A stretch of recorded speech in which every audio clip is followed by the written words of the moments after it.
बाळा तुझ्या हातात काय आहे ते? लेमन. लेमन म्हणजे? लिंबू. हां. मृग नाही काय बाळा तुझ्या हातात? नाही बिटे. बिटाने काय होतं रे? फक्त वाटे. रोग तो वाटतो. फल. फल. हा असू दे. हे काय आहे तुझ्या हातात मृग नाही? आणि बटाटे. बटाट्याला काय म्हणता रे? फल. नाही नाही बटाट्याला काय म्हणता? काय म्हणते? पोटॅटो. पोटॅटो. कॅरट. काय आहे ते? गाजर. गाजरलाच काय म्हणत्या? काय म्हणते? काय म्हणत्या? कॅरट. कॅरट नाही रे कॅरट. कॅरट. Carrot carrot. हां.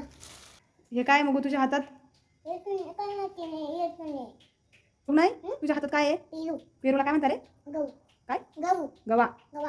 हां. हे काय आहे तुझ्या हातात? ते काटे ते पण काटे काटे. वाटे काय आहे पण ते? भेंडी भेंडी. भेंडीला काय म्हणता रे? काय म्हणते? काय म्हणता? फळ. काय? फळ. नाही रे बाळा लेडी फिंगर. एक फिंगर. मृग नाही तुझ्या हातात काय बाळा आहे? काय नाही बाडी आहे. भाजी पण तिचं नाव काय आहे? कोथिंबीर. हां कोथिंबीर. काय आहे? मोठीने बोल. कोथिंबीर. गुड. मृग नाही काय बाळा ते? गव्हाचे शेंग. काय आहे? गव्हाचे शेंग म्हणू. गवारीची शेंग आहे. दाखव मला वरती. वरती दाखव हातात हातात दाखव. अरे बापले खूपच मोठी आहे रे हो ना? मृग नाही काटे टोटे ना मग. काय आहे तुझ्या हातात ते? काटे टोटे ना. काटा असताना काय आहे पण ते? काय म्हणतात त्याला? वांग. काय म्हणतात? वांग.